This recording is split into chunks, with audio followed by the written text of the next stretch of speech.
Ibu Susi, saya membawa majalah ini, majalah baru. Ini adalah Hot People 2014. Salah satunya, Dan saya gambar tidak heran terbesar yang sebelah lagi. sini ya. Salah satunya yang sebelah sini nih Bu. Ini Ibu Susi. Apa yang Ibu bayangkan ini? Yang iya, warta ekonomi. 2014. Nggak apa, belum baca juga Bu, yang dimaksud tuh yang seperti apa, apakah karena pekerjaan atau karena apa? Banyak karena pekerjaan sebenarnya. Tapi memang Ibu merasa sudah tempat yang tepat sesudah 1 bulan ini? Sesudah melalui periode ragu-ragu? Sudah, ya sudah lah. Saya berusaha bekerja baik itu Iya. aja Bu. Saya punya two possibility. Kalau Pak Presiden tidak happy dengan apa yang saya kerjakan, I will be fired. So, kan cuma itu toh kemungkinannya. Kalau Pak Presiden tidak happy, saya dipecat. Atau saya burn out and I'm fired myself from the office. Ibu, yang hebat itu sebenarnya yang menemukan Ibu dan duduk di tempat ini. Well, tadi kita diskusi, saya pikir memang Pak Presiden orang yang hebat, Pak. Kalau dia tidak, saya terus terang sangat terperangah dengan keberanian beliau pilih saya, Pak. Karena beliau melihat kontroversi ini bukan sebagai hambatan. Dan saya pikir itu keberanian yang luar biasa dari Pak Presiden, Pak. Saya mendengar cerita dari sumber. Jadi Pak Jokowi itu mencari seorang menteri perikanan dan kelautan. Katanya semula itu untuk Pak Susilo Indroyono. Ya, Tapi siapa Menko Maritimnya? ya, Oh, naiklah beliau. ya. Siapa menteri Kelautan dan Perikanan. Dicari lalu kemudian adalah di kabinet rakyat ada nama Ibu Susi. Nominasinya tidak terlalu banyak. Tetapi Presiden Jokowi ini baca dan makin dia baca makin tertarik dan makin dia ingin tahu. Wah, ini cerita baru. Pasti cerita baru dong, pasti cerita baru. Karena kemudian begini katanya, seolah-olah Presiden lihat, kok Susi ini kok jumlah bintik ikan itu aja dia bisa ngitung gitu loh. Sebegitu dalam pengetahuannya tentang perikanan dan kelautan.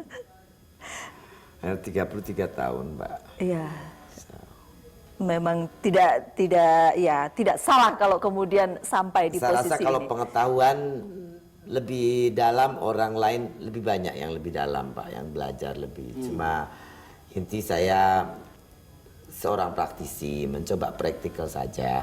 Saya melihat banyak hal kita bisa beresin, ya coba kita beresin itu aja. Karena Tapi kan ceritanya Ibu ini praktikal ya, tetapi di sekitar Ibu di Departemen Kelautan dan Perikanan itu yang kita tahu adalah banyak juga ilmuwan ya.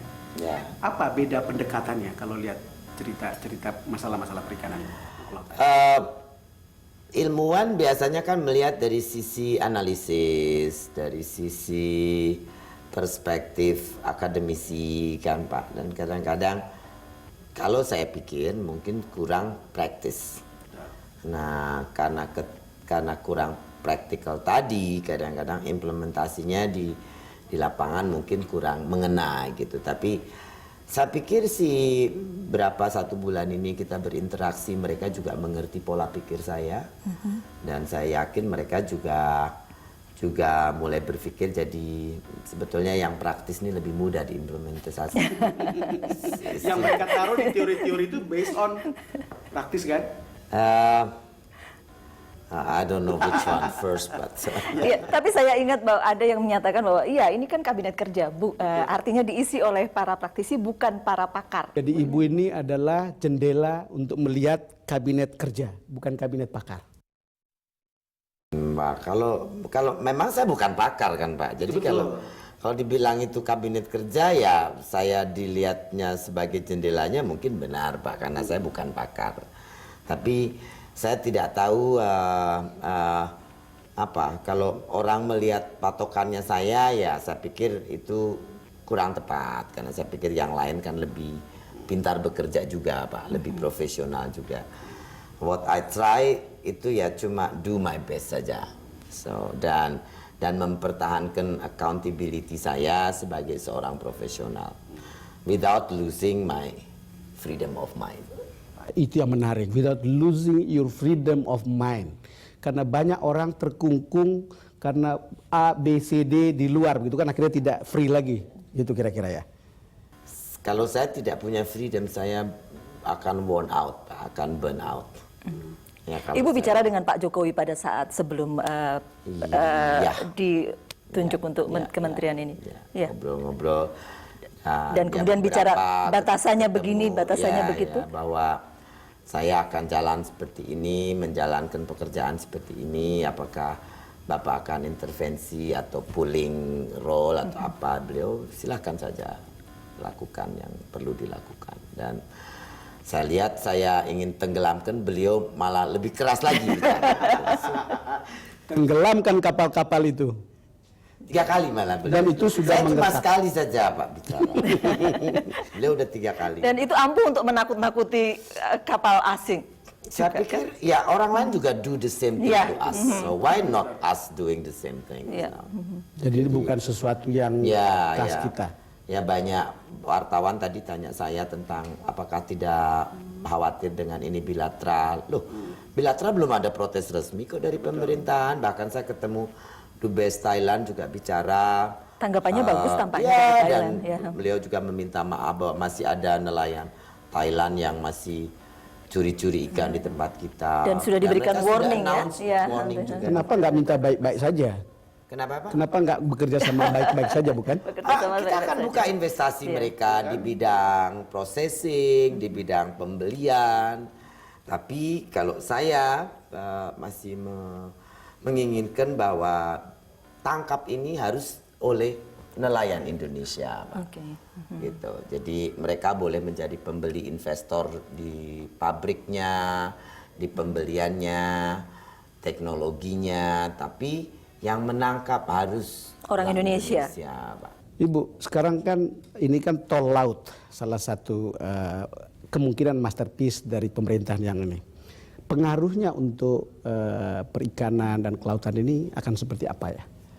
Mudah-mudahan kalau tol laut terbentuk, nanti distribusi logistik untuk hasil perikanan kita juga akan lebih mudah dan lebih murah.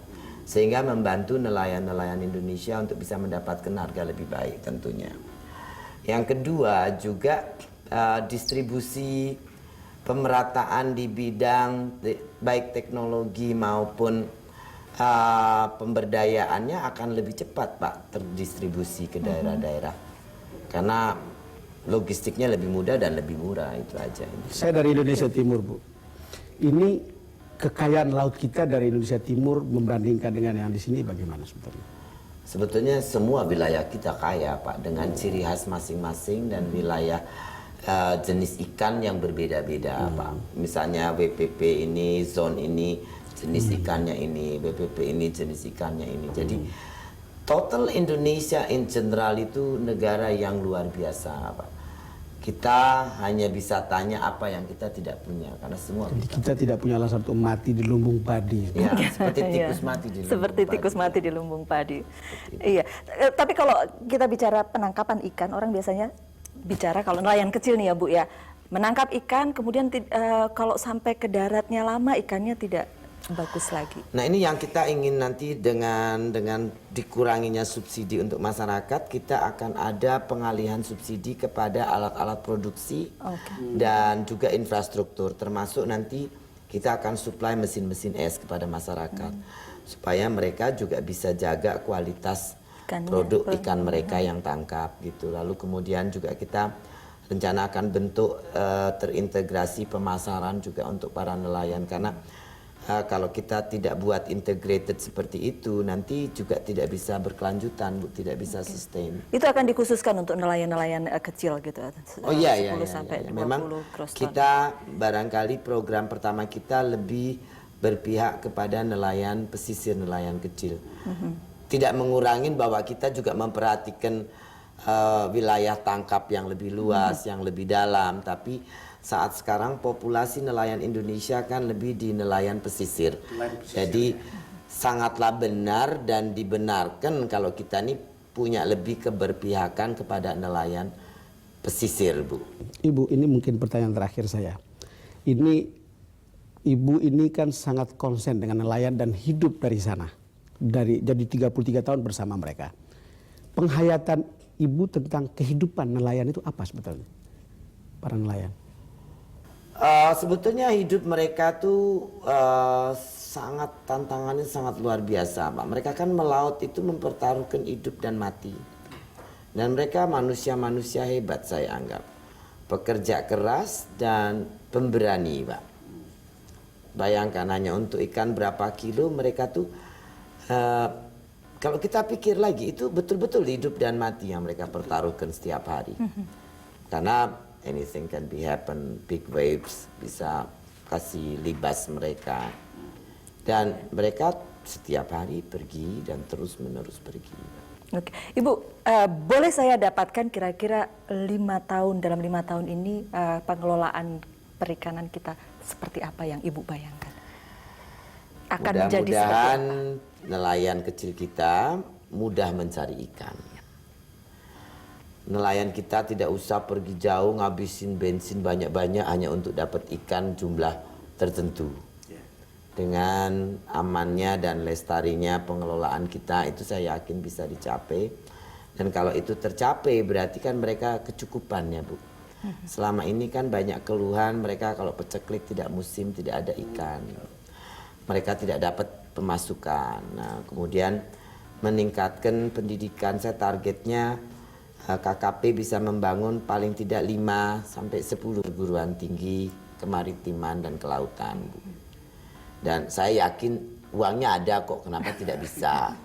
Oke. Gitu, kan tinggal kemauan kita saja. Yang keempat, ya, yang ketiga membuka pasar dunia supaya Indonesia ini lebih diakui keberadaannya di bidang perikanan. Jadi bukan cuma diketahui lautnya nomor 2 terpanjang, tapi juga outputnya memang mencerminkan itu. ya. Ya, tentu angka-angka itu kan perlu kerja keras, Pak. Tapi at least yang saya sudah lakukan adalah minimal yang kita bisa lakukan memproteksi dari illegal fishing dan unreported fishing tadi yang merusak lingkungan. Itu saya rasa minimum saya akan capai dan akan raih itu. Mungkin secara ekonomi, secara tidak langsung itu akan juga bisa dihitung sebetulnya. Tapi at least itu yang sudah kita lakukan dan kita akan maintain itu. Oke. Kita akan kampanye dan terus menyerukan bahwa illegal fishing, unreported fishing itu no more. No more. Dan saya berharap di sini Berita Satu, Metro TV, OS, MNC dan semua berkenan memberikan satu menit dalam 24 jam untuk bicara illegal fishing and unreported fishing. No more. Jangan ada lagi begitu ya. Ibu sekali lagi terima kasih sudah meluangkan waktu bersama The Headlines, Bang Don, terima kasih. Dan pemirsa itulah The Headlines kali ini. Terima kasih karena Anda telah bersama kami. Sampai jumpa.